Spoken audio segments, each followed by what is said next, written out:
نعرہ رسالت، نعرہ حیدری پر حبیب خدا محمد مصطفیٰ حسن مصطفیٰ بلند کر صلوات۔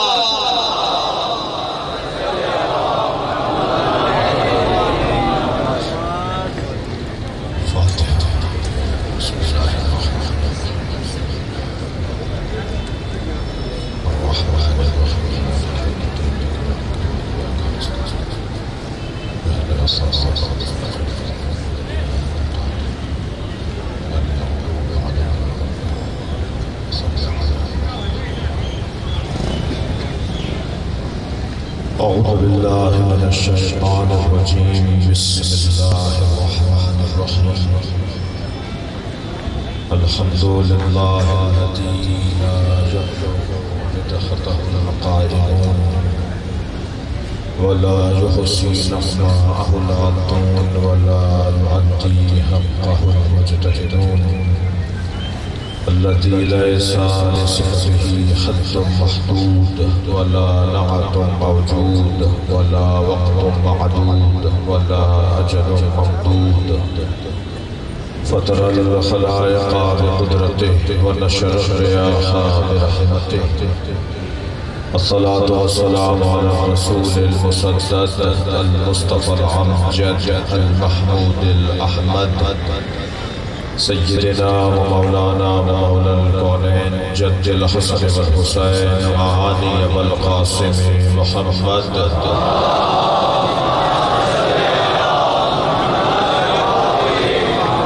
وآله الطيبين الطاهرين المعصومين الذين قال الله إنما يريد الله ليذهب عنكم الرجس أهل البيت ويطهركم تطهيرا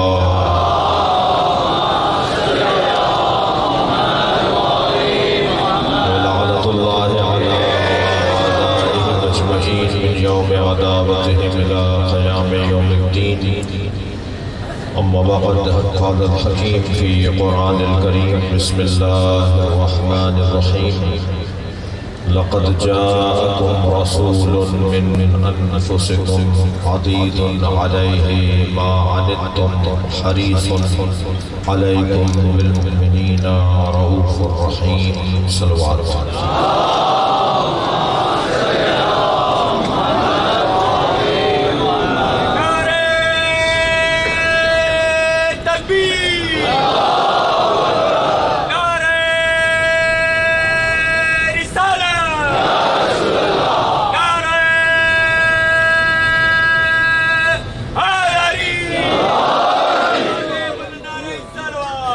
ایک سلوات پڑھتے ہوئے تھوڑا سا چاہیے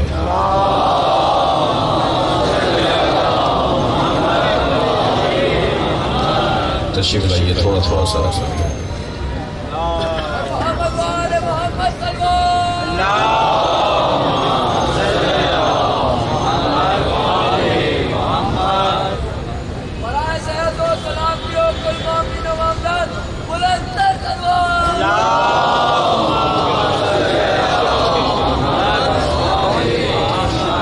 سورہ مبارکہ توبہ کی 128 آیت اللہ اپنے اس کلام میں عظمت مصطفیٰ کا ایک باب روشن کرا۔ یہ قرآن نہیں ہے بلکہ عاشق اور معشوق کی گفتگو ہے۔ اللہ نے اس کائنات میں پیار ہی مصطفیٰ سے کیا ہے اور پیار کی بنیاد پر کائنات بنا، نبی سے عشق کی بنیاد پر اللہ نے یہ ساری کائنات بنائی ہے۔ میری اور آپ کی قسمت اچھی ہے کہ ہم نبی کی امتی ہیں۔ نبی کا کلمہ پڑھنا کتنی سعادت ہے، کوئی حضرت یوسف سے پوچھے۔ صلوات ذرا محمد والا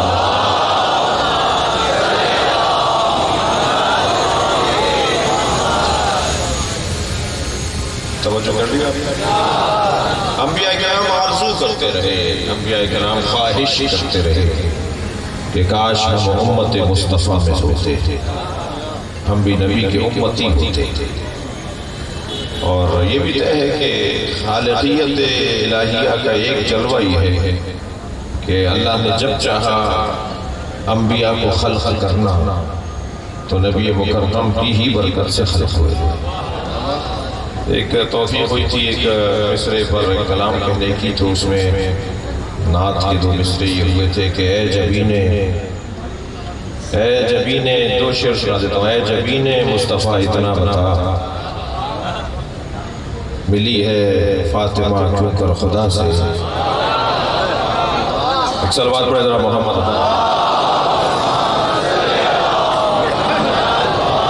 اے جبینے مصطفیٰ اتنا بتا، ملی ہے فاطمہ کیوں کر خدا سے. ہوئی کل نبیوں ہوئی کچھ اس طرح کل نبیوں کی خلقت، ہوئی کچھ اس طرح کل نبیوں کی خلقت، عرق ٹپکا جبین مصطفیٰ سے. صلوات پڑھے محمد و آل محمد.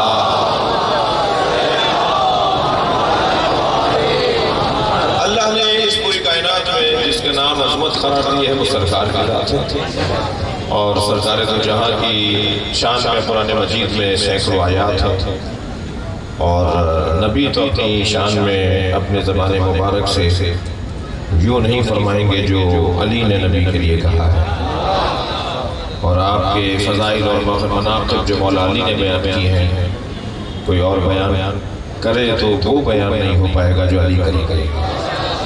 لہذا بیان کرنے کا تو جیسے آج میں کوشش کر رہا ہوں ایسے صحابہ کرام رضوان اللہ تعالیٰ علیہ مجمعین نے نبی کی عظمت بیان کی، مگر جو عظمت مولا علی نے بیان فرمائی ہے اس کا بیان ہی کچھ اور ہے.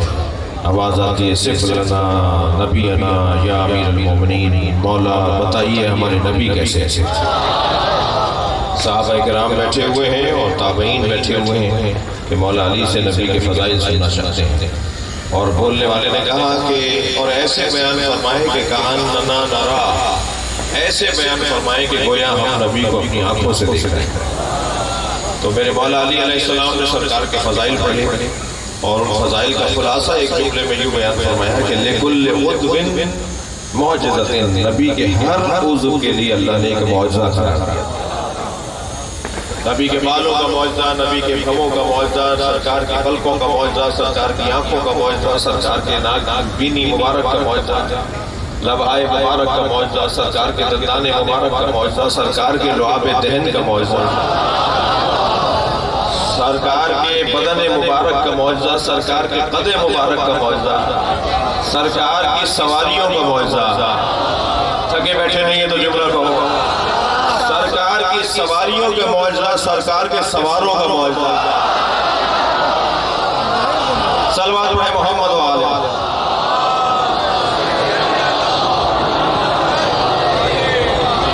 توجہ کر رہے ہیں. جب سرکار نے ایک طرف امام حسن کو بٹھایا دوسری طرف امام حسین کو، اور اپنے گھر سے باہر نکلے تو ایک صحابی محترم نے فرمایا کہ نعم المرکب، کتنا اچھی سواری ہے. جی حضرت ابوبکر نے فرمایا نعم المرکب، کتنی اچھی سواری ہے. سرکار نے فوراً فرمایا یہ بھی دیکھو نعم الراکب. صلوات پڑھیں مولا کی ذات پر.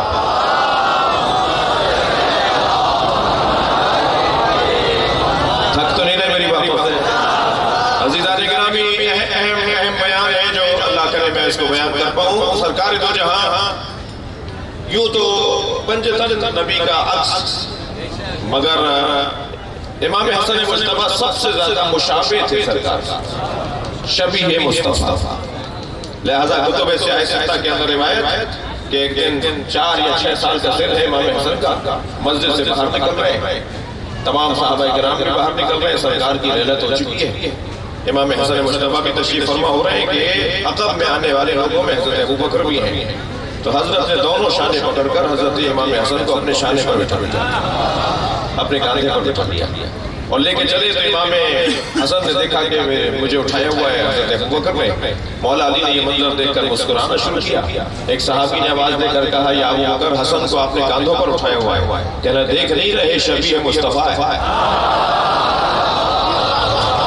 کم سے کم یہ فیصلہ بھی ہو گیا کہ شبیہوں کو کاندھوں پہ اٹھایا جاتا ہے۔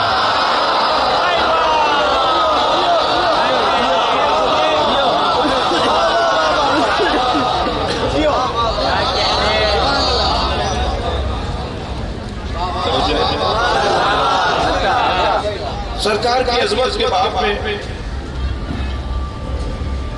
ابھی میں شروع نہیں کر پا رہا ہوں کہ کہاں سے نبی کے فضائل شروع کی جائے، یعنی عظمت اتنی زیادہ ہے۔ مولا علی فرما رہے ہیں کہ ایک ایک عضو کو اللہ نے اعجاز اور معجزہ عطا کیا۔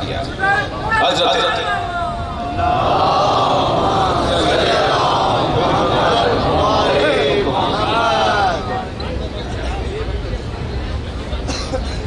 ایک اور سو بات نبی کی ذات،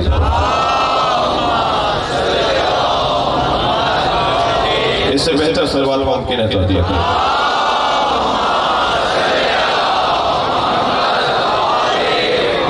حضرت ابو ذر غفاری نے سرکار کی دعوت کی، اور جب کھانے کے بعد پانی پیش کرنے لگے تو فرمایا کہ یہ پانی دور سے بھر کر لایا ہوں اس لیے کہ میرے گھر کا کنواں جو ہے وہ کڑوا ہے۔ سرکار نے فرمایا تم نے ہمیں پہلے کیوں نہیں بتایا؟ اچھا پتا تو نبی کو ہو سکتا ہے، جب ارادہ کریں گے علم ہو جائے گا، لیکن یہ جو حاجت طلبی ہے نا، جو مانگنے کا مسئلہ ہے، اللہ کو اچھا لگتا ہے کہ اللہ سے لوگ مانگیں، تو اللہ کرے ہم مانگنے والے بنے، مگر اللہ سے مانگنے والے بنے، بندوں سے مانگنے والے نہ بنے۔ خبردار، مانگے بھی تو ان سے مانگیں کہ جو دے سکتے ہو، اپنے جیسوں سے مانگنا کون سا کمال ہے؟ میرے مولا حضرت نبی مکرم فرماتے ہیں کہاں ہے وہ کنواں کہ جو تمہارے گھر میں ہے اور کڑوا ہے؟ گھر میں مصطفیٰ آئیں اور پانی کڑوا رہ جائے؟ سرکار نے کنویں کی منڈیر پر تشریف فرما ہو کر پیر کنویں کے اندر ڈال دیے، پانی پیروں کا بوسہ دینے کے لیے اوپر آ گیا، اور سرکار کے پیروں سے مس ہونے کے بعد شہد سے زیادہ میٹھا ہو گیا۔ میں کہاں تک یہ فضائل اور عظمتیں اور معجزات بیان کروں گا؟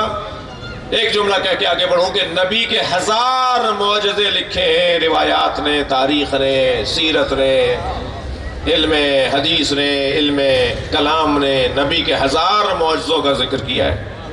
درخت کو حکم دیا وہ چلتا ہوا گیا، چاند کو اشارہ کیا ٹکڑے ہو گیا، سورج کو پلٹا دیا، کنکریوں سے کلمہ پڑھوا لیا، جانوروں سے باتیں کر لی۔ ایک عربی گوہ پکڑ کر شکار کر کے کھانے کے لیے لے جا رہا تھا، یہ جو بڑی سی چپکلی ہوتی ہے گوہ، اس کی دم پکڑی ہوئی تھی، شکار کر کے لے جا رہا تھا کھانے کے لیے، پہلے کھاتے تھے یہ لوگ۔ تو کہنے لگا اے عبداللہ کے بیٹے تمہاری نبوت پہ دلیل کیا ہے؟ سرکار نے فرمایا تیرے ہاتھ میں جو گوہ ہے، مری ہوئی تھی 2-4 دن کی پرانی، کب مار کے لایا تھا مری ہوئی گوہ۔ سرکار نے فرمایا تیرے ہاتھ میں جو گوہ ہے یہی میری نبوت پہ دلیل ہے۔ کہنے لگا کیا مطلب؟ حضرت نے فرمایا سن، یہ کہہ کر گوہ سے مخاطب ہو، یا زب من انتا وما انا، اے گوہ بتا تو کون ہے اور میں کون ہوں؟ وہ جو مردہ گوہ تھی نا، اس کی گردن ہلنا شروع ہوئی۔ پہلے تو اس میں جان پلٹی، بھائی جو جانوروں کو زندگی دے سکتا ہے، ایک مرتبہ اس کی گردن میں حرکت آئی اور اس نے آنکھیں کھولی اور پھڑکتی ہوئی اس کی ہاتھ میں آواز دے کر کہنے لگی انتا رسول رب العالمین، آپ عالمین کے رب کے رسول ہیں۔ تو یہ جو واقعات ہیں سرکار کے معجزات کے، نبی مکرم کی عظمت کے باب میں، ان تمام معجزات کو اگر میں علامہ نقن صاحب کے الفاظ میں سمجھوں اور سوچوں تو نقن صاحب فرماتے ہیں کہ جتنے بھی معجزے نبیوں کے تھے، تمام نبیوں کے جتنے معجزے تھے، ہمارے نبی کے وہ معجزے نہیں تھے۔ تمام نبیوں کے ہزاروں معجزات، تمام نبیوں کے ہزاروں معجزات ہمارے نبی کے معجزے نہیں تھے، مشغلے تھے، روزمرہ کے کام تھے۔ یہ چاند کا پلٹانا، سورج کا پلٹانا، چاند کے ٹکڑے کرنا، کنکریوں سے باتیں کرنا، جانوروں سے بولنا، پرندوں سے باتیں کرنا، مردوں سے بولنا، یہ میرے مولا کے معجزے نہیں تھے. میرے مولا کا معجزہ کیا ہے پھر؟ نبی کا معجزہ اس کی نبوت پر دلیل ہوتی ہے. حضرت داؤد کا معجزہ لوہے کو نرم کرنا. حضرت عیسیٰ کا معجزہ مردوں کو زندہ کرنا. حضرت مثلا ابراہیم کا معجزہ اپنے سواریوں کے ذریعے، اپنے جانوروں کے ذریعے سے اپنی نبوت کا اظہار کروانا. حضرت سلیمان کا معجزہ جنوں سے، پرندوں سے، ہواؤں سے متعلق اپنے معجزے کا اظہار کرنا. ہمارے نبی کے یہ معجزے نہیں تھے. اس لیے کہ جتنے بھی نبیوں کے معجزے تھے، جتنے بھی نبیوں کے معجزے تھے وہ فعل تھے، اور فعل وقت کا محتاج ہوتا ہے. وقت گزر گیا، فعل گزر گیا. حضرت عیسیٰ نے جسے زندہ کیا تھا مردے کو، وہ آج تک زندہ نہیں ہے. حضرت موسیٰ نے جو اپنی عصا پھینکی تھی اور وہ سانپ بنا تھا، آج تک عصائے موسیٰ سانپ نہیں ہے. وہ ایک مرحلہ تھا، ایک وقت تھا، کام ہوا، وقت گزر گیا، معجزہ ختم ہو گیا. نبی کی نبوت قیامت تک ہے. معجزہ بھی ایسا ہی ہو جو قیامت تک نبی کی نبوت پہ دلیل بنے. اب نبی کا معجزہ کیا ہے؟ نبی کا معجزہ ہے، نبی کا معجزہ فعل نہیں ہے. دقت چاہوں گا، فعل وقت کا. میں ابھی مجلس پڑھ رہا ہوں، 1 گھنٹے بعد جب میں مثلا اتروں گا تو یہ وقت گزرا، فعل گزر گیا. لیکن نبی کا معجزہ اگر فعل ہوتا، جیسے اور نبیوں کے معجزے فعل تھے، تو وقت کے ساتھ ختم ہو جاتے. ہمارے نبی کا معجزہ فعل نہیں تھا. فعل نبی کا معجزہ نہیں تھا. نبی کا معجزہ علم ہے. اور علم بھی کون سا اور کیسا علم؟ جسے قرآن کہا جاتا ہے. یہ قرآن میرے مولا نبی کا معجزہ ہے. اللہ کا کرم ہے، ہم سنی شیعہ قرآن پڑھنے والے لوگ ہیں، ہم اہل قرآن ہیں. وہ باتیں پرانی ہو گئی کہ شیعوں کا 40 پاروں کا قرآن ہے. کوئی شیعوں کا 40 پاروں کا قرآن نہیں ہے. شیعوں کا 40 پاروں کا قرآن ہے تو کوئی لا کے تو دکھائے کہ وہ 10 پارے کون سے ہیں. کہاں ہیں 30 پاروں کے علاوہ 10 پارے؟ اور آج تک کوئی پیش نہیں کر پایا اسے، سوائے الزام لگانے کے.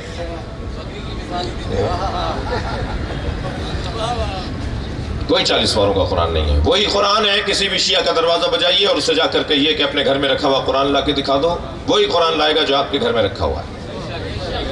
یہ قرآن کے بارے میں شیعوں پر الزام لگا کر جہاں شیعوں کو شرمندہ کرنے کی ناکام کوشش کی جاتی ہے، وہاں قرآن کے اعتبار سے بھی ہاتھ اٹھایا جاتا ہے.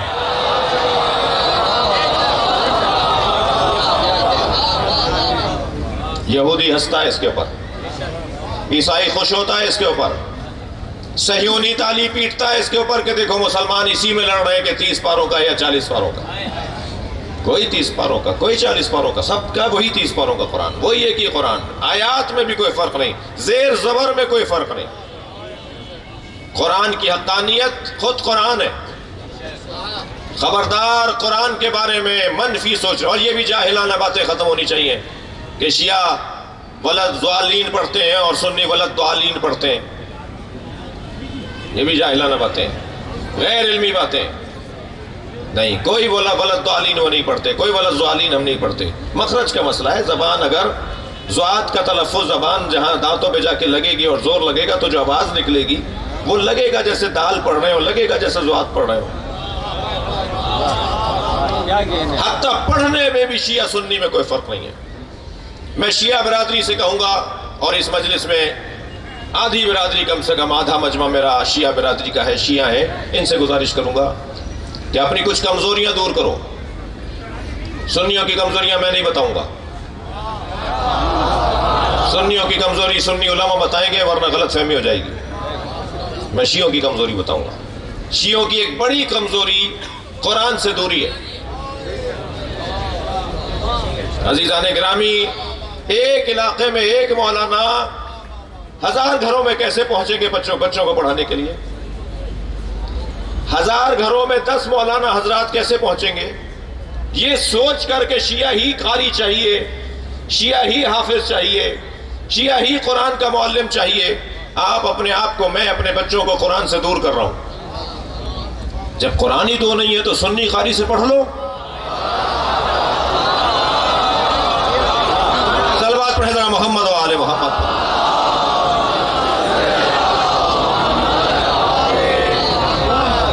خفا تو نہیں ہو رہے آپ مجھ سے؟ نہیں عزیزان گرامی، قرآن سے دوستی بڑھانی ہے، قرآن سے پیار بڑھانا ہے، قرآن سے آشنائی حاصل کرنی ہے.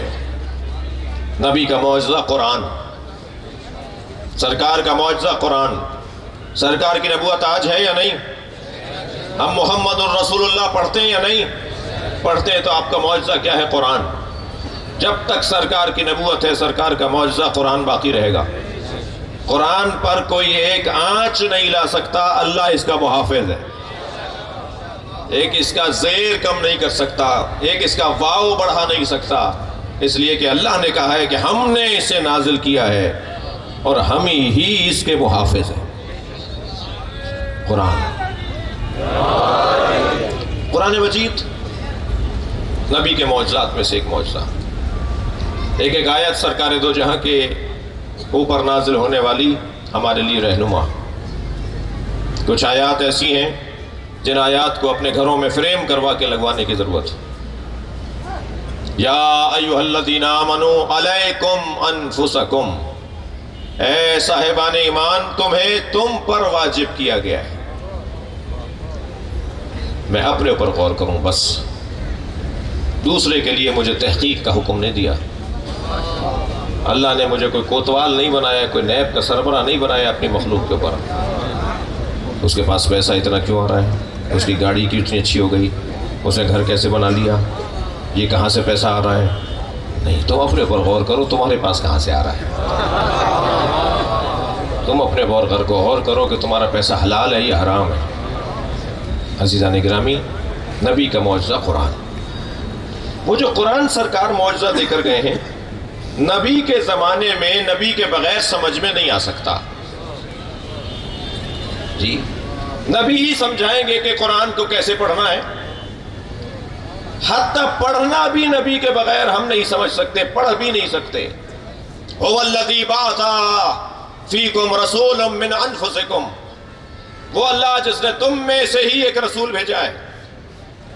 لقد من اللہ علی المؤمنین، اللہ نے مومنین پر احسان کیا ہے کہ انہی میں سے رسول کو بھیجا. کیوں؟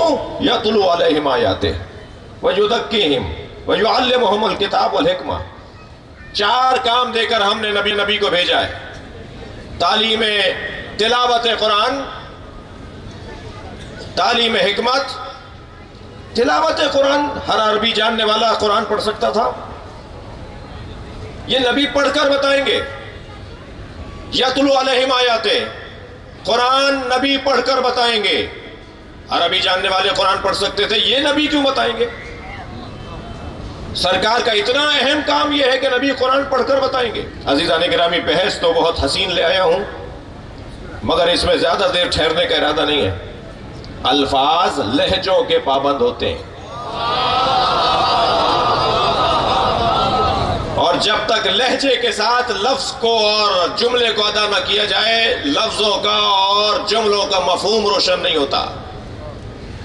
مثلا اردو میں ایک جملہ کہا جائے، آپ آ گئے، اسی آپ آ گئے کو ذرا لہجہ بدل بدل کے بولیے.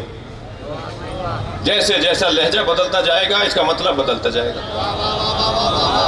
مثال کے طور پر ہم نے سمیع حیدر کاظمی صاحب سے کہا کہ کل ہم حیدرآباد آ رہے ہیں، وہاں آ جائیے گا. اور جیسے ہی یہ وقت مقررہ پہ پہنچے تو ہم نے کہا کہ آپ آ گئے، یعنی جو وعدہ کیا تھا وہ پورا کر دیا. مثلا ایک جگہ ہمیں پہنچنا تھا اور ہمارے دوست کو وہاں پہنچنا تھا اور پھر ہمیں کہیں ساتھ جانا تھا، انہیں دیر ہو گئی اور سارا کام ہمارا دھرا کا دھرا رہ گیا.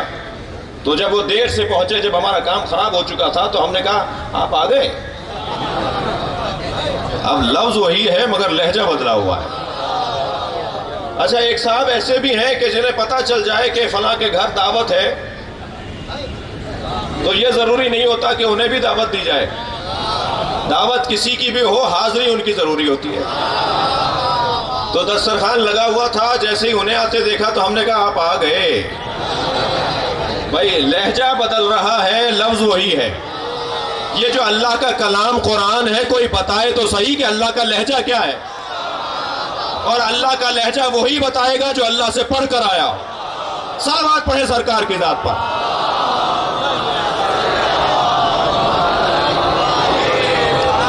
کون سی آیت کس لہجے میں نازل کی گئی ہے؟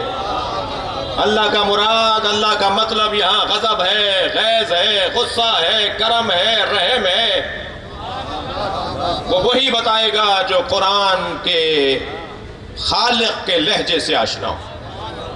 لہذا کہا پڑھ کر بتائیے. یتلو علیہم آیات، قرآن کی تلاوت. الف سے انار، بے سے بکری والی کتاب کے لیے تو استاد کی ضرورت ہے. قرآن سمجھنے کے لیے معلم کی ضرورت نہیں ہے. نبی کے زمانے میں تو نبی کے امتیوں کو نبی پڑھ کر بتائے اس کی ضرورت ہے. نبی کے بعد ضرورت نہیں ہے کہ کوئی پڑھ کر بتائے، بدرجہ اولا ضرورت ہے. لہذا سرکار نے فرمایا میں قرآن اکیلا چھوڑ کر نہیں جا رہا. بھائی صلوات پڑھ لیں محمد و آل محمد پر.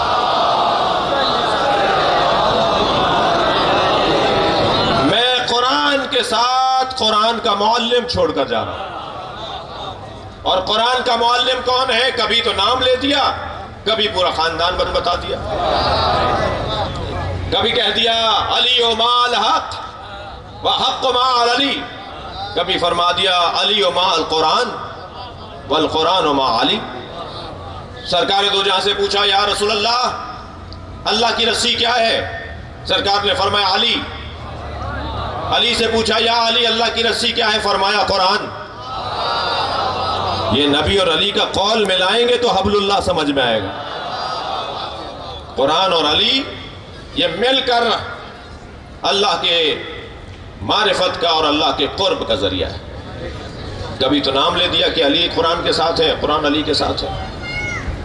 جناب فخر الدین رازی بسم اللہ کی تفسیر کے اندر لکھتے ہیں کہ بسم اللہ کو نماز میں جہرن پڑھنا چاہیے. توجہ چاہوں گا. بسم اللہ الرحمن الرحیم کو نماز میں جہرن پڑھنا چاہیے، آہستہ نہیں پڑھنا چاہیے. اور لکھتے ہیں اس کی وجہ یہ ہے کہ علی بسم اللہ کو نماز میں جہرن پڑھتے تھے، آہستہ نہیں پڑھتے. اور پھر آگے دلیل لکھتے ہیں کہ اس لیے میرا یہ حکم ہے، میرا یہ فیصلہ ہے کہ جہرن پڑھنا چاہیے، کیونکہ علی پڑھتے تھے اور علی پڑھتے تھے، اس لیے جہرن پڑھنا چاہیے. اس لیے کہ نبی نے فرما دیا کہ علی قرآن کے ساتھ ہے، قرآن علی کے ساتھ.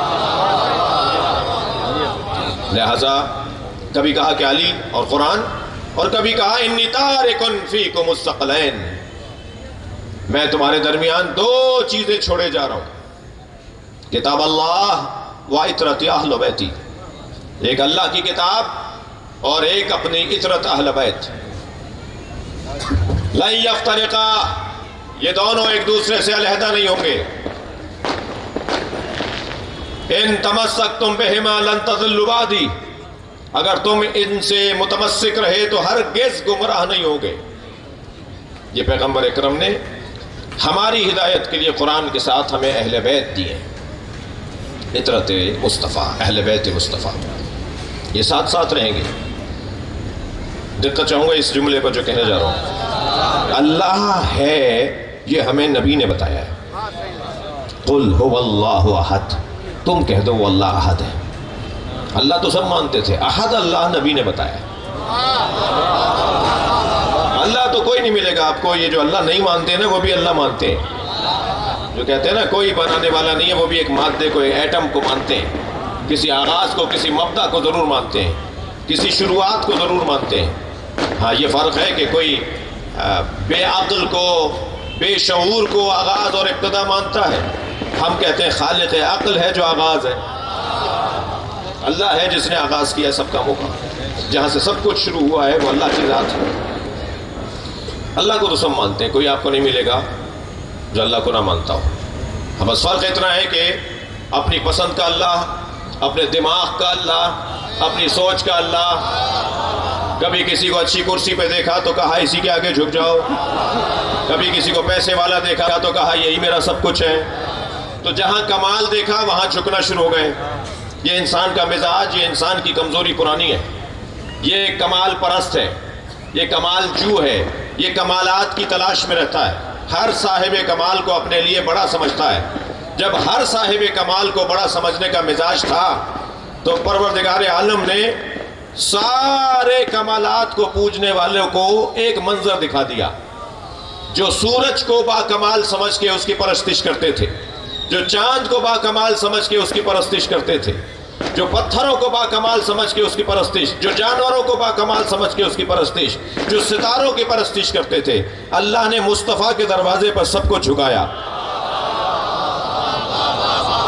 سورج کو یہاں جھکایا، ستارے کو یہاں اتارا، چاند کو یہاں پابند کیا، پتھروں نے یہاں کلمہ پڑھا، کنکریوں نے یہاں کلمہ پڑھا، جانوروں نے یہاں آ کر پیروں کے بوسے دیے. دنیا کے سارے الہ جب مصطفیٰ کے آگے جھک گئے تو پھر کہا کہہ دو میں تم جیسا بشر ہوں، اللہ نہیں ہوں. اب روشن ہوا میرے بچوں پر کہ ہمارے نبی نے جو کہا کہ میں تمہاری طرح بشر ہوں، وہ اس لیے نہیں کہا کہ وہ ہماری طرح بشر ہے، اس لیے کہا کہ میں اللہ نہیں ہوں. تو میرے کمالات دیکھو گے تو کہیں الجھ جاؤ گے، اور میرا تم جیسا کہنا سمجھو گے سنو گے تو تم مان لو گے کہ میں اللہ نہیں ہوں. اتنا بڑا مجمع بیٹھا ہے، کوئی بھی تو کسی جیسا نہیں ہے. اللہ نے جنہیں ایک جیسا بنایا ہے وہ ایک جیسے نہیں ہے، تو مصطفیٰ ہم جیسے کیسے ہوں؟ دقت فرما رہے ہیں؟ نہیں عزیزان گرامی، یہ بحث بڑی حسین بحث ہے اور بہت روشن بحث ہے کہ نبی کو اپنے جیسا کہنے والا، میں تو اس کے بارے میں ایک موٹی سی بات کہہ کے گزر جاتا ہوں، اسے کہا کرو کہ اپنا چہرہ آئینے میں جا کے دیکھو. تمہاری حیثیت بھی ہے کہ تم نبی کو اپنے جیسا کہو. عجیب بات ہے، عجیب داستان ہے. جی ہم جیسے ہیں، ہمارا تو سایہ ہے، یہ ہمارے نبی کا سایہ نہیں تھا.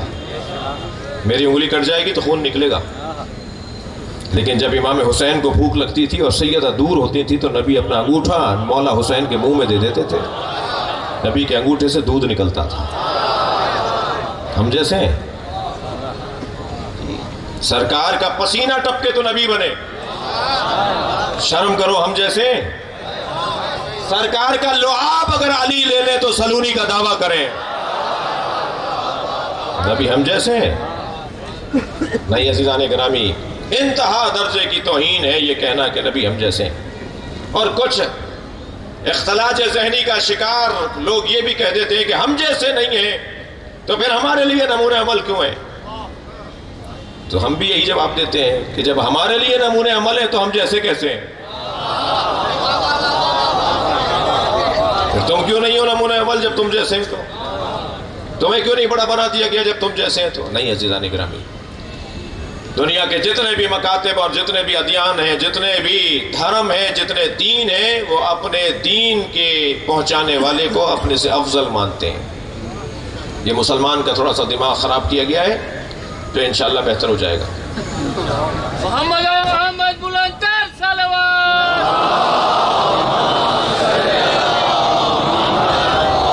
میں ان سنی علماء کرام کو سلام پیش کرتا ہوں اور آپ سے بھی گزارش کروں گا کہ آپ اپنے علاقے کے علماء اہل سنت کا ایسا ہی احترام کریں جیسا آپ شیعہ عالم کا کرتے ہیں. اگر آپ کے محلے میں کوئی سنی عالم آتا ہوا نظر آئے، آگے بڑھ کر سلام کریں اور اسے بتائیں میں شیعہ ہوں. اور وقت بہت بہتری کی طرف ہے، خاص طور پر چہلوں میں امام حسین نے تو پاکستان کا رنگ بدل دیا ہے.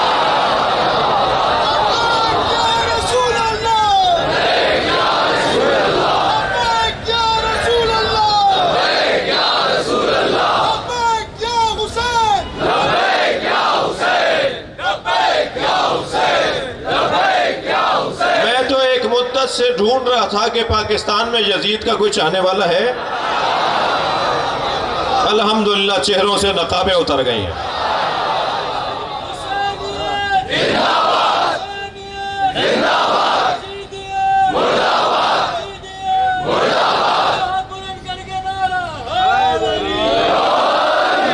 الحمدللہ الحمدللہ بہت ساری چیزیں روشن ہوتی جا رہی ہیں. مجھے امام کے ظہور کی خوشبو بھی آ رہی ہے، اس لیے کہ امام کے ظہور سے پہلے حقائق کھلنا شروع ہوں گے جو کھلنا شروع ہو گئے.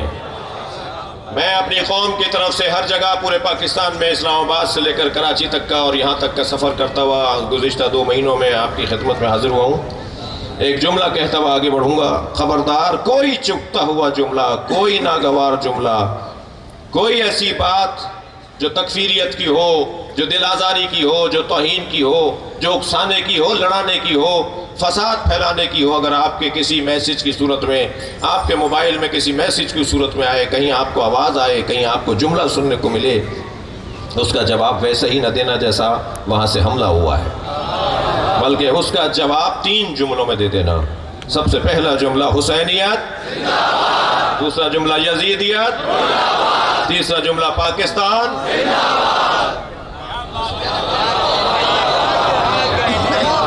یہی جواب. اور خبردار یاد رہے، میں پوری قوم سے آج حیدرآباد کی یہ سالانہ مجلس اعزا ہے اور بہت قدیمی ہمارے جوانوں نے ایک مدت سے محنت کی ہے، یہاں تک قافلہ پہنچایا ہے. یہاں بھی یہ جملہ کہتا ہوا آگے بڑھوں. قومی پیغام ہے، مقدسات اہل سنت کی توہین کرنا، بلواؤں گا میں آپ سے، اہل سنت کے مقدسات کی توہین کرنا، سب نہیں بولے، اہل سنت کے مقدسات کی توہین کرنا، مسلمہ اسلامی مسالک کے مقدسات کی توہین کرنا. یاد رہے، ہم خلفائے ثلاثہ امہات المومنین کی توہین مقدسات اہل سنت کی عنوان سے حرام سمجھتے ہیں، مگر بنی امیہ کی تعظیم ہم نہیں کریں گے.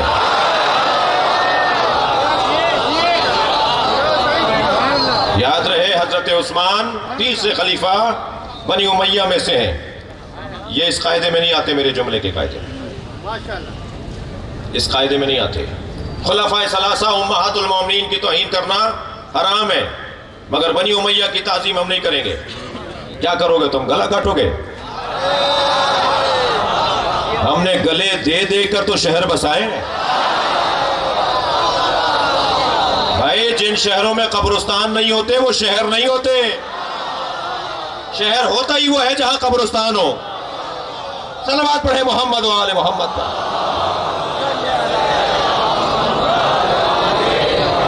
ہم اپنی نسلوں کو بتانا چاہتے ہیں کہ اہل بیت کے ساتھ کیا ہوا ہے. توجہ چاہوں گا. یاد رہے، مقدسات اہل سنت کی توہین کرنا حرام ہے، مگر اس کا یہ مطلب نہیں ہے کہ ہم فدق نہیں پڑھیں گے، ہم غدیر نہیں پڑھیں گے، ہم مولا علی کی خلافت کے اوپر گفتگو نہیں کریں گے. یہ ساری باتیں ہوں گی. ہاں، ہم تو پہلے بھی بہت محتاط اور مؤدب انداز سے، علمی انداز سے بات کرنے کے قائل ہیں. جو ہمارے درمیان کچھ غیر محتاط لوگ رہے، ہم ان کے پیچھے نہیں کھڑے ہوئے، ہم نے ان کا ساتھ نہیں دیا. علماء اہل سنت نے بھی اپنے غیر ذمہ دار سنی خطیبوں کا ساتھ نہیں دیا. دیوبندی علماء نے بھی اپنے غیر ذمہ دار لوگوں کا ساتھ نہیں دیا. شیعہ علماء نے بھی اپنے غیر ذمہ دار خطیبوں اور ذاکروں کا ساتھ نہیں دیا. ہم انہیں دعوت فکر دیتے آ رہے ہیں کہ محتاط ہو جاؤ، اور الحمدللہ وہ محتاط ہو رہے ہیں. متحمل نہیں ہے Pakistan. Pakistan change of block کی طرف ہے، نئے دوستوں کی تلاش میں.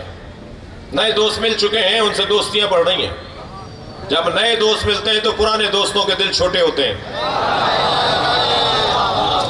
پاکستان کے پرانے دوست دل چھوٹا کر رہے ہیں، خفا ہو رہے ہیں. انہیں دعوت دے رہے ہیں، انہیں پیغام دے رہے ہیں، پاکستان کو ترقی کرنے دو، پاکستان کو آگے جانے دو.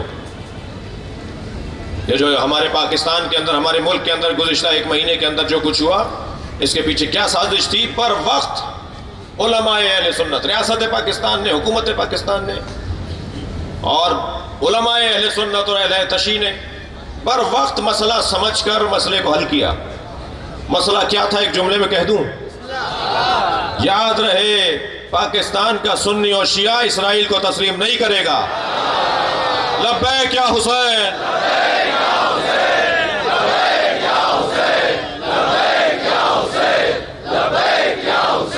بلند تر صلوات پڑھیں گے.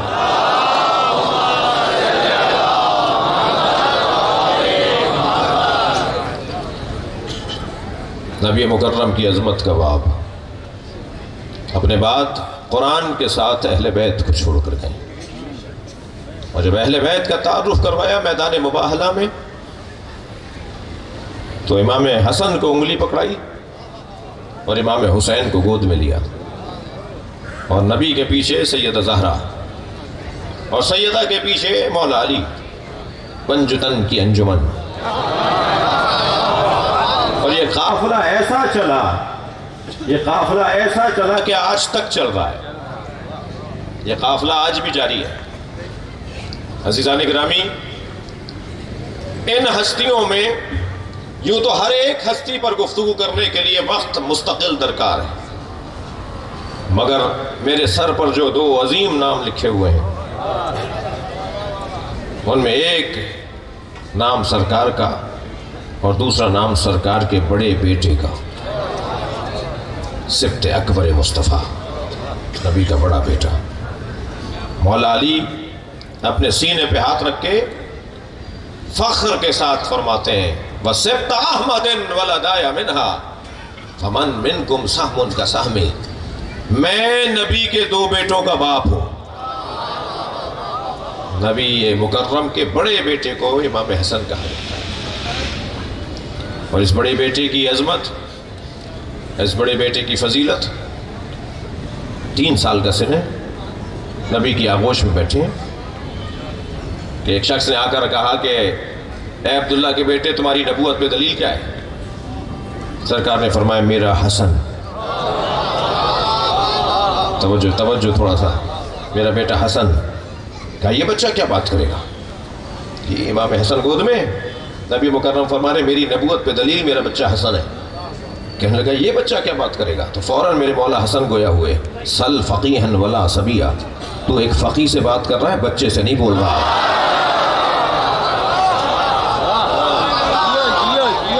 اور سون کل رات کو تو فلاں محفل میں تھا اور وہاں تم نے طے کیا کہ میرے نانا کو آ کر اس طرح سے سوال کر کے اپنے گمان میں شرمندہ کرو گے، اور وہاں طے پایا کہ تو آئے گا میرے نانا کی محفل میں جیسے آج ابھی آیا ہے، اور وہاں تم نے طے کیا کہ کیا سوال پر سوال کرنے ہیں اور کیسے نبی کو اپنے گمان میں شرمندہ کرنا ہے.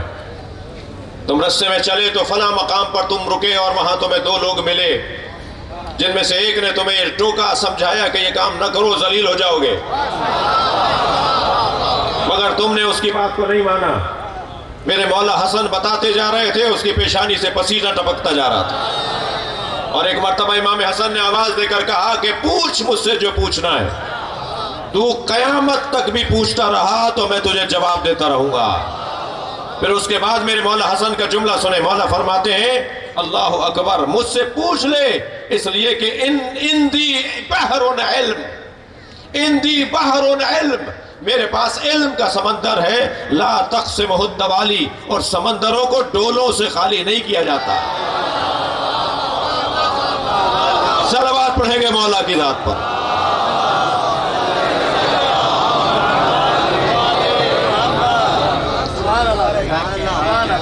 گھر میں تشریف لائے میرے مولا علی.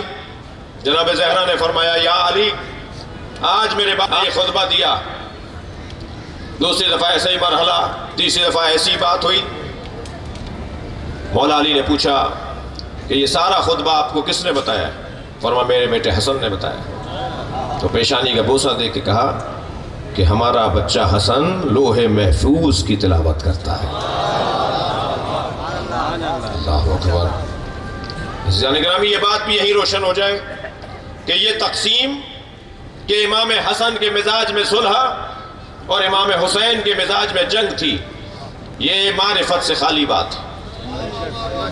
یا ائمہ اہل بیت کو یا نبی مکرم کو تقسیم کر دینا، یہ معرفت سے خالی بات. مزاجوں کے پابند لوگ نہیں ہیں. یہ گھرانہ مزاجوں کا پابند نہیں ہے، مشیت کا پابند ہے. جیسا اللہ چاہتا ہے ایسا رہیں گے. کیا فرمایا؟ ہما امامان، میرا حسن اور حسین، نبی کا فرمان. ہما امامان قاما و قعدا، حسن و حسین دونوں امام ہیں. اب ترجمہ کیا ہوتا ہے ہمارے ہاں؟ چاہے ایک بیٹھا ہو ایک کھڑا ہو. یہ ترجمہ غلط ہے. مسئلہ ہم غیر عرب لوگوں میں ترجموں نے پھیلایا. جو ہماری ضرورت بھی تھی اور ہماری مشکل بھی ہے. ضرورت اس لیے کہ ہمارا اب نہیں ہے، لہٰذا ہمیں کوئی ترجمہ کر کے بتائے کہ قرآن کیا کہہ رہا ہے اور حدیث میں کیا فرمایا گیا ہے. اور ترجمہ کرنے والے نے جو کہہ دیا اس کی مہربانی، اس کا کرم. اگرچہ میں سلام پیش کروں گا ترجمہ کرنے والے قرآن اور حدیثوں کے ترجمہ کرنے والے افاضل شخصیات کا. اب اگر فرض کریں انہوں نے 4 لاکھ الفاظ کا ترجمہ کیا ہو اور 5 جگہ ان سے بے توجہی ہو گئی ہو، تو اب 5 کو لے کر نہیں ہم پھریں گے. ان کی وہ جو 5 لاکھ کی انہوں نے خدمت کی ہے اسے یاد رکھنا ہوگا. لیکن وہ جو 5 چیزیں نکل آتی ہیں وہ بھی کبھی کبھی خطرات لے آتی ہیں. کتنی مشہور حدیث ہے، ان الحسن والحسین سیدا شباب اہل الجنہ. ترجمہ کیا جاتا ہے حسن حسین جوانان جنت کے سردار ہیں. ترجمہ ٹھیک نہیں ہے. اس کا مطلب یہ ہے مر جاؤ جنت میں چلے جاؤ تو 2 سردار ملیں گے جنہیں حسن حسین کہتے ہیں. یعنی نبی فرما رہے ہیں کہ مردوں کے سردار ہیں حسن حسین. یہ نبی نے کہا ہی نہیں ہے. یہ نبی تو فرما رہے ہیں ان الحسن والحسین سیدا شباب اہل الجنہ. حسن حسین جوانان اہل جنت کے سردار ہیں. اور اہل جنت ہونے کے لیے مرنا ضروری نہیں ہے.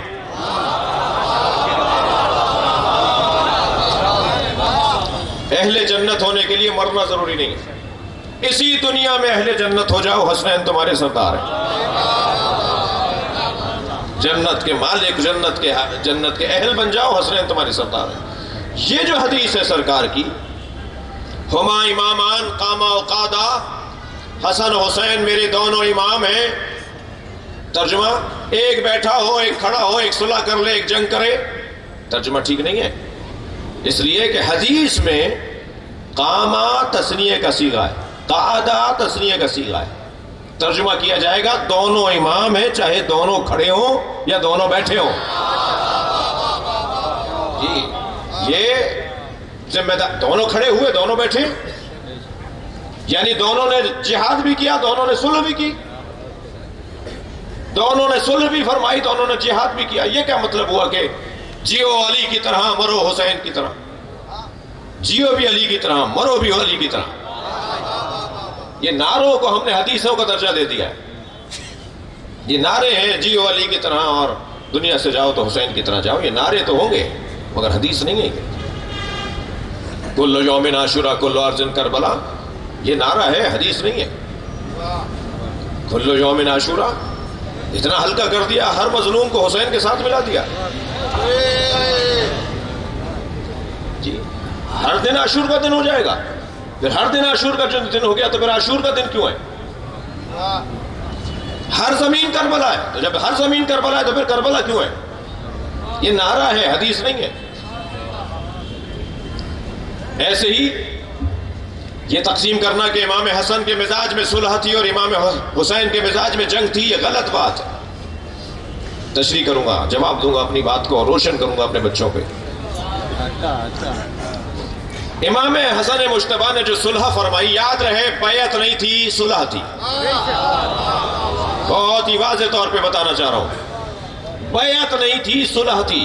دلیلیں بہت دے سکتا ہوں مگر ایک دلیل دے کے گزروں گا. جب مولا حسین نے فرمایا نا مثلی لا یبایع مثلا، مجھ جیسا اس جیسے کی بیعت نہیں کر سکتا، تو کوئی تو کھڑے ہو کر کہتا کہ آپ کے بھائی نے کر لی تھی.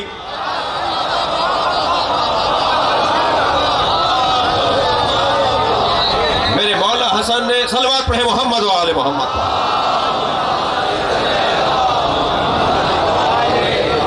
میرے مولا حسن نے بیعت نہیں کی تھی، صلح ہوئی ہے.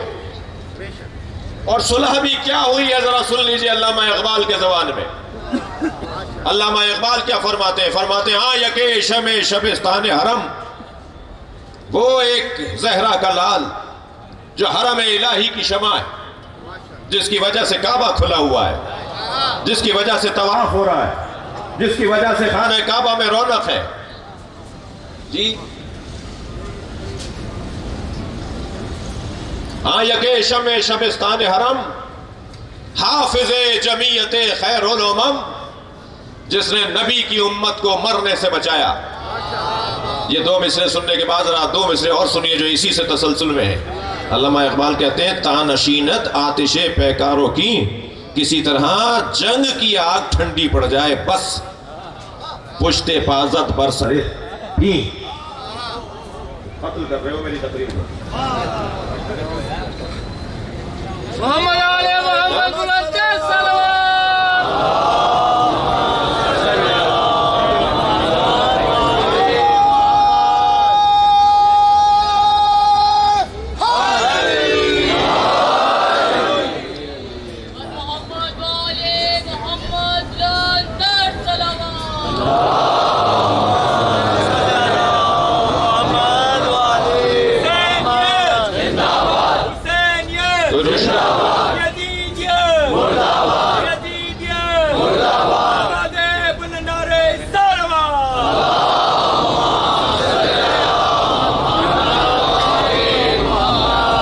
توجہ کر رہے ہیں آپ؟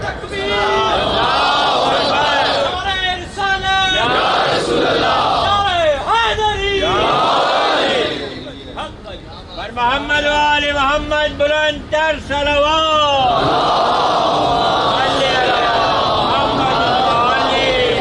امام نے بیعت نہیں کی تھی بلکہ پشت پازد برسرے تاج و نگیں.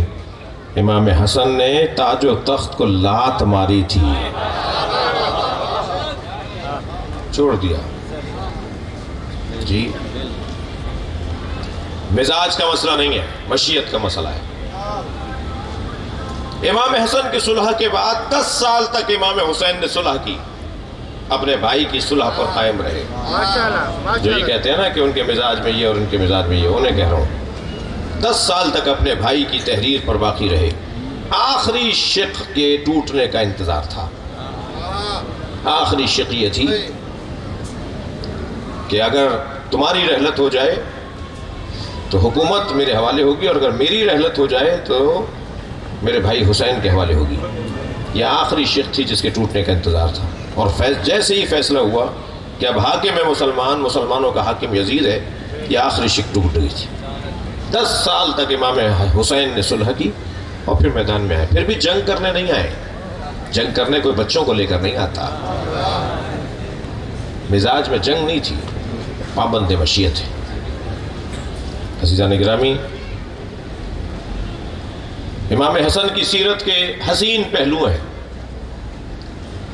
حیدرآباد کی یہ مرکزی مجلس سے ایک بہت بڑی تعداد میں میرے عزیز تشریف فرما ہے، اور جوانوں کی تعداد کچھ کم نہیں ہے. جوان کو جذبات اور احساسات اور غصے اور شدت سے تعبیر کیا جاتا ہے.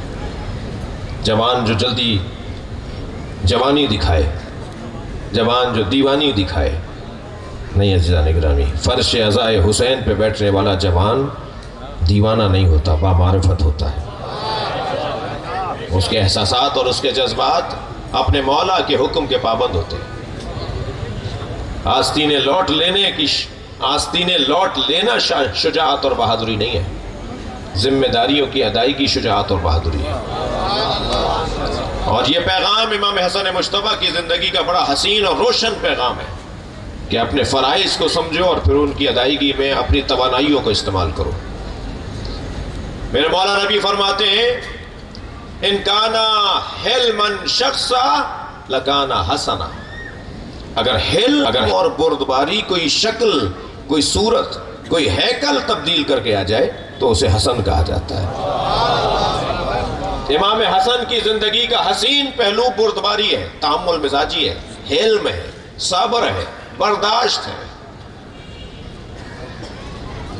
آپ کے خلاف اگر کوئی بات ہو تو ذرا صبر کر کے دکھاؤ. فوراً جواب دینا ہنر نہیں ہے.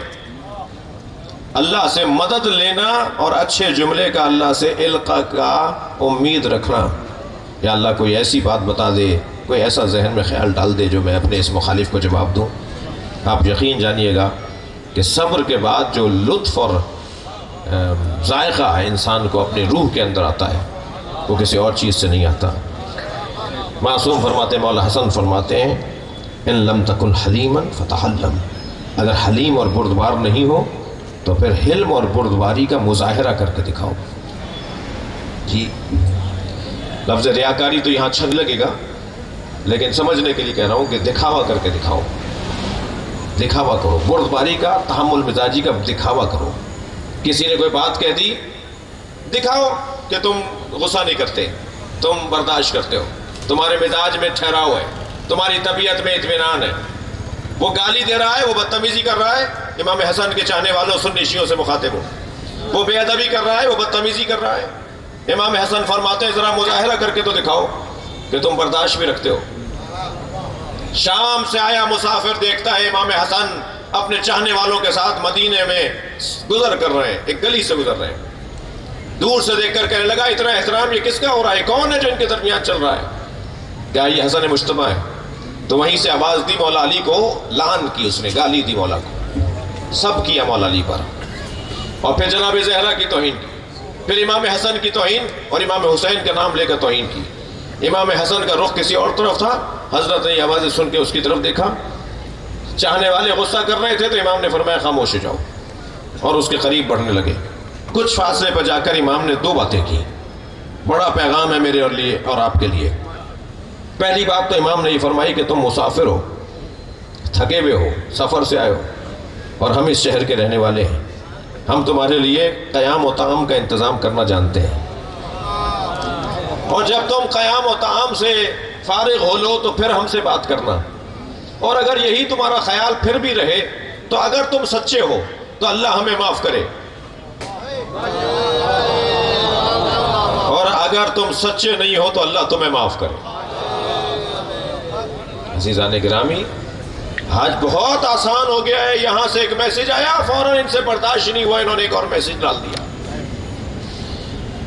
اور یہ خیال نہیں کر رہے کہ سائبر کرائم کیا ہوتا ہے، اور آپ کے ریکارڈ بنائے جاتے ہیں، اور آپ یہ غلط کر رہے ہیں جو کر رہے ہیں، آپ دل آزاری کر رہے ہیں، آپ توہین کر رہے ہیں، آپ بے ادبی کر رہے ہیں، پھر مسائل کھڑے ہوں گے۔ خبردار، غلطیوں پر FIR کٹے تو قومی لیڈروں سے بھیک نہ ماننا، قومی لیڈروں سے بھیک نہ مانگنا، اور ماتم پہ FIR کٹے تو ڈرنا نہیں۔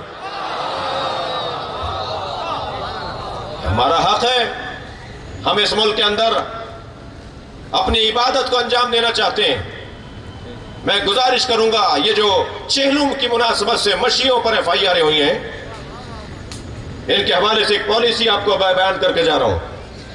کیا پریشانی ہے آپ کو FIR سے؟ جب ہم نے طے کیا تو آپ سے کہیں گے کہ جیل بھر دو، پھر پورے سندھ کی اور پورے پاکستان کی جیلیں بھری جائیں گی، اس لیے کہ ریلی میں 5 نام جو لکھے گئے ان کے ساتھ لکھا گیا وَدِیگر شرکائے ریلی۔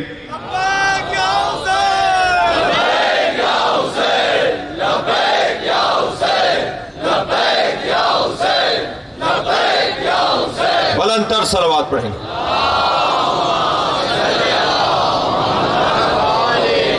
لیکن نہیں، انشاءاللہ بہت جلد پاکستان اور خاص طور پر صوبہ سندھ اور صوبہ پنجاب کی حکومتیں، سنیوں کے اوپر بھی FIR کٹی ہوئی ہیں، شیعوں پر بھی FIR کٹی ہوئی ہیں، یہاں سے بھی گرفتاریاں ہیں، وہاں سے بھی گرفتاریاں ہیں۔ ہر ایک کو اپنا مکتب اور مسلک اور اپنی عبادت کرنے کا حق ہے، اور کوئی نئی بات نہیں ہوئی، کوئی نیا کام نہیں ہوا۔ مرکزی جلوس میں شریک ہونے کے لیے چھوٹے علاقوں سے جب لوگ مرکزی جلوس میں شریک ہونے جائیں گے تو ہر ایک کے پاس تو وسائل نہیں ہیں کہ وہ سواریوں کا انتظام کریں۔ پھر ابھی میں جام شروع سے اور کراچی سے اور جام شروع سے ہوتا ہوا آپ کے پاس پہنچا ہوں، میں نے ہر روڈ رستے پہ لوگوں کو چلتے آتے دیکھا ہے، ان کے ساتھ سب کے پاس NOC ہیں کیا؟ یہ جو روڈ رستوں پہ چل رہے ہیں لوگ، ایک جگہ سے دوسری جگہ جا رہے ہیں، ان کے پاس NOC ہیں؟ اچھا، پھر عجیب بات نہیں ہے کہ پاکستان کا جھنڈا اٹھا کے جا رہے ہیں تو اعتراض؟ نہیں بھائی، یہ شہری ہیں، یہ ایک جگہ سے پورا امن انداز سے الحمدللہ پورے پاکستان میں ایک نئی تاریخ رقم ہوئی ہے۔ ہم کسی کا ریکارڈ توڑتے نہیں ہیں، اپنا ریکارڈ بناتے ہیں۔ الحمدللہ آپ نے اپنا ریکارڈ بنایا ہے، اور بہت ہی پرامن انداز سے یہاں تک پہنچے ہیں، اور الحمدللہ کچھ دن بعد ربیع الاول کا مہینہ شروع ہو رہا ہے۔ 8 ربیع الاول تک آپ اہل بیت کے غم میں مصروف رہیں گے، اور 9 ربیع الاول کے بعد سے آپ عید میلاد النبی کے جلسے اور محفلیں کریں گے۔ یہ چوک بھی مجھے بتایا گیا ہے کہ میلاد کا چوک ہے، اور الحمدللہ پاکستان کا اور خاص طور پر سندھ کا اور بالخصوص حیدرآباد کا تو رنگ ہی کچھ اور ہے۔ یہاں کا سنی بھی مولائی ہے، یہاں کا شیعہ بھی مولائی ہے، یہاں کا ہندو بھی عالی مدد بولتا ہے۔ تو یہ جو حسن ہے اس خطے کا، اسے محفوظ رکھنا ہے، اور خبردار اگر آپ کی سبیل لگانے پر کوئی تنگ نظر سنی آپ کو ناراضگی کا اظہار کرے تو آپ اس کی ناراضگی پر دل چھوٹا نہ کیجیے گا۔ مسئلہ اس کا اور آپ کا نہیں ہے، مسئلہ آپ کا اور مصطفیٰ کا ہے۔ سرکار دو جہاں کا مسئلہ ہے اور آپ کا مسئلہ ہے۔ نبی کا نام لینے والا کوئی بھی ہو، اس لیے کہ نام میٹھا ہے ہمیں اچھا لگتا ہے، نام پیارا ہے اس لیے ہمیں پیارا لگتا ہے، اور یہ ہماری کمزوری ہے۔ اہل بیت سے، سرکار کی آل سے پیار کرنے والے ہمیں عزیز لگتے ہیں، اور وہ ہمارے عزیز ہیں، ہماری جان ہے۔ غلط فہمیاں دور کریں، قرب بڑھائیں۔ یہ مسالک، یہ مکاتب ہماری علمی دنیا کے لیے بنائے گئے تھے۔ مالکی، شافعی، حنبلی، سنی، شیعہ، بریلوی، دیوبندی، یہ اسلام کی یونیورسٹی کی فیکلٹیاں ہیں۔ یہ ہر ایک اپنی اپنی جگہ اسلام کی تشریح و تعریف کر رہا ہے۔ جس کو جو تعریف اچھی لگے وہ اپنا لو۔ لہذا دلیل دینا میرا کام ہے اور دلیل کی مضبوطی لانا میرا کام ہے۔ ہر ذی شعور اور ہر صاحب عقل دلیل کو مانے گا۔ تحمل مزاجی کے ساتھ اس طرف بڑھنے کی ضرورت ہے، اور الحمدللہ ہم اس طرف بہت اچھے انداز سے آگے بڑھ رہے ہیں۔ وقت بہت بہتری کی طرف ہے۔ پاکستان سنی نے سوچا تھا، شیعہ نے بنایا تھا۔ قائد اعظم محمد علی جناح نے بنایا، علامہ اقبال نے سوچا، سب نے مل کر بنایا تھا۔ سب کے ہاں خون لگے ہیں، سب کی یہاں جانیں گئی ہیں، اور ہم سب پاکستان کے اندر کسی طرح سے کوئی فرقہ واریت نہیں ہونے دیں گے۔ ہم سب شیر و شکر ایک دوسرے سے اختلاف کریں گے، مگر تہذیب کے دائرے میں۔ ہم ایک دوسرے سے علمی اختلاف کریں گے، مگر علمی سانچے اور زاویے سے۔ اللہ نے ہم پہ کرم کیا ہے کہ اس ملک میں جو بسنے والے مسلمان ہیں وہ غالب اور اکثریت میں نبی اور آل نبی سے محبت کرنے والے ہیں۔ یہاں سنی بھی تفضیلی سنی ہے، باتیں کھلنا شروع ہو گئی ہیں، علمی مباحث روشن ہونا شروع ہو گئے ہیں کہ حسین مولا پہ رونا کوئی بدعت نہیں ہے بلکہ سنت نبی ہے، اور پھر فطریات کا حصہ ہے، عقلیات کا حصہ ہے۔ میرے عزیزو، یہ کیسے ممکن ہے کہ حسین کی شہادت پہ نبی روئیں اور نبی کی امت کہے کہ یہ بدعت ہے؟ ام سلمہ تم سو رہی ہو، میرا حسین کربلا میں مارا گیا۔ یہ جملہ سرکار دو جہاں کا ام المومنین حضرت ام سلمہ کے خواب میں بی بی فرماتی ہیں سرکار کے سر پہ امامہ نہیں تھا، عبادوش پر نہیں تھی، پیروں میں نالینیں نہیں تھیں، اور نبی کے روئے انور پر کربلا کی خاک لگی ہوئی تھی، اور مجھ سے فرما رہے تھے کہ میرے حسین کو مار دیا۔ عزادارو، چلیے اپنے ذہنوں کو ذرا کربلا لے چلیے۔ کربلا میں ایک بچہ جب مولا سے اجازت مانگنے آیا تو امام حسین نے لوٹا دیا یہ کہہ کے کہ تم اپنی ماں کا سہارا ہو۔ یہ بچہ دوسری دفعہ آیا تو امام نے یہ کہہ کر لوٹا دیا کہ بیٹا تم ابھی کم سن بہت ہو۔ امام شاید چاہتے تھے کہ کسی طرح اس کی شہادت میں تاخیر ہو، اور یہ بچہ جب خیمے میں گیا تو ماں سے کہا، ماں تم کہتی ہو کہ جاؤ قربان ہو جاؤ، اور چچا کہتے ہیں کہ تم جاؤ خیمے میں چلے جاؤ۔ تو جناب ام فروا نے حضرت قاسم کو ایک تحریر دی، قاسم یہ تمہارے بابا حسن نے تمہارے چچا حسین کے نام ایک تحریر لکھی ہے۔ لے کے پہنچے تو امام حسن نے امام حسین کو لکھا تھا، بھائی میں کربلا میں نہیں ہوں گا مگر میری طرف سے میرے قاسم کو قبول کر لینا۔ امام نے اپنے بھائی کی تحریر کو آنکھوں سے لگایا، اور مختل کہتا ہے کہ گلے لگ کر حسن مولا امام حسین ابن حسن جناب قاسم سے اتنا روئے کہ دونوں غش کھا کر زمین پر گر گئے۔ اجرکم اللہ، اجرکم اللہ۔ عزاداروں، جب جناب قاسم میدان میں گئے ہیں نا تو ایسے سجا کر حسین نے بھیجا، چہرے پر نقاب لگا دی، امامہ سر پر اس انداز سے باندھا جیسے کوئی دولہا جا رہا ہو، اور جب میدان کربلا روانہ ہو رہے تھے تو یہ کہہ کر روانہ کیا کہ تم میرے بھائی کی نشانی ہو، اور پھر رجس پڑھتے ہوئے فرمایا میرے بچے کو خبردار اکیلا نہ سمجھنا۔ اور جب میدان کربلا میں جناب قاسم گرز لگنے سے زمین پر آئے تو ایک جملہ کہا حضرت قاسم نے، چچا میری مدد کیجیے گا۔ امام گھوڑے پر بیٹھ کر یہ جملہ کہتے جا رہے تھے تم میرے یتیم بھتیجے کو اکیلا سمجھتے ہو؟ ایک مرتبہ فوجوں کو یہ احساس ہوا، سپاہیوں کو یہ احساس ہوا کہ حسین نے حملہ کر دیا ہے۔ وہاں کے سپاہی یہاں دوڑے، وہاں کے گھوڑے وہاں دوڑے، اور جناب قاسم کا لاشا بدن پامال ہو گیا۔ جب پہنچے اپنے بھتیجے کے لاشے پر تو لاشا پامال ہو چکا تھا۔ بدن اٹھا کر فرمان لگے تمہارے چچا پہ بڑا گرا ہے، تم مدد کے لیے پکارو اور تمہارا چچا مدد نہ کرے۔ لے کر چلے ہیں گنج شہیدہ کی طرف۔ جب بھی لاشا لاتے تھے میرے مولا حسین تو اس لاشے سے متعلق بی بی آگے بڑھ کر استقبال کرتی تھی، لیکن یہ پہلا لاشا ہے کہ اس بچے کی ماں نظر نہیں آ رہی۔ تو امام نے جناب زینب سے پوچھا بہن بھابھی ام فروہ کہاں ہے؟ تو بتایا کہ جب قاسم کی شہادت کی خبر آئی تھی تو بی بی پشت خیمہ پہ چلی گئی تھی۔ اب جا کے جناب زینب نے کیا دیکھا، پیشانی سجدے میں ہے اور جناب ام فروہ تسبیح پڑھ رہی ہیں، شکرن شکرا حقن حقا۔ جناب زینب نے آواز دے کر کہا بھابھی آپ کو حسین بلا رہے ہیں۔ آئیں اس جگہ جہاں قاسم کا لاشا رکھا ہوا تھا۔ امام حسین سے فرمایا بھائی حسین مجھے قاسم کا خون بھرا کرتا دیجیے، اجرکم اللہ اجرکم اللہ۔ امام نے نہیں پوچھا بھابھی اس کرتے کا کیا کریں گی؟ ایک ماں کی خواہش تھی، فوراً کچھ دیر کے بعد وہ چاک چاک، وہ تار تار کرتا، وہ خون بھرا کرتا جس میں امام جناب قاسم شہید ہوئے ہیں، امام حسین نے وہ جناب ام فروہ کو دے دیا۔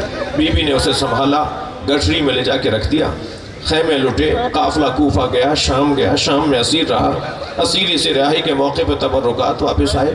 ہر بی بی نے اپنی گٹھری اٹھائی ہوئی تھی، جناب ام فروہ نے بھی اپنی گٹھری سینے سے لگائی ہوئی۔ یہ قافلہ کربلا سے مدینہ پہنچا۔ جب مدینہ پہنچی نا تو فرمانے لگی میرا اونٹ جنت البقیع لے جاؤ، اور جب جنت البقیع پہنچی تو قبر امام حسن کے برابر میں بیٹھ گئی۔ گٹھڑی کھول کے کرتا نکالا، امام حسن کی قبر پر پھیلا دیا۔ اے میرے والی تمہارے بچے کی نشانی لے کر آئی ہوں، اجرکم اللہ اجرکم اللہ۔ آپ نے گریہ کر لیا، مجلس میرے حصے کی ہو گئی، لیکن عزادارو چلیے ذرا مدینے میں پنجتن کے 5 جنازوں کا حال تو سنیے۔ نبی کے جنازے میں 13 آدمی شامل ہیں، سیدہ کے جنازے میں 4 لوگ۔ امت کو اعتراض ہوا کہ اہل بیت نے ہمیں سیدہ کے جنازے میں نہیں بلایا۔ اس گھر میں تیسرا جنازہ اہل بیت کا ہوا، مولا علی کا جنازہ۔ اہل سنت بھائیوں کے مطابق 2 لوگوں نے علی کا جنازہ اٹھایا ہے۔ یہ کہاں چلی گئی تھی امت جو علی کے جنازے نہیں تھی؟ پھر اعتراض ہوا کہ اہل بیت نے ہمیں جنازے میں نہیں بلایا۔ بہت مدت سے اعتراض تھا، نبی کے جنازے میں، زہرا کے جنازے میں، علی کے جنازے میں بہت بار بار شکایت تھی کہ ہمیں جنازے میں نہیں بلایا جاتا۔ یہ پہلا جنازہ تھا امام حسن کا جو امت کے کاندھوں پر دیا تو امت نے تیر مار دیے، اور 5ویں جنازے پہ تو گھوڑے دوڑا دیے۔ زینب کبریٰ کو سمجھ میں نہ آ سکا یہ میرے بھائی کا بدن ہے، آواز دے کر کہا آنت اخی زینب، کیا تم ہی میرے بھائی حسین ہو؟ امام کی پسلیاں کمر سے نکل رہی تھی، لاشے کے گھر چکر کاٹتی ہوئی کہنے لگی اے میرے بھائی حسین، کیا تمہیں اسی دن کے لیے میری ماں نے پالا تھا؟ ماتم حسین۔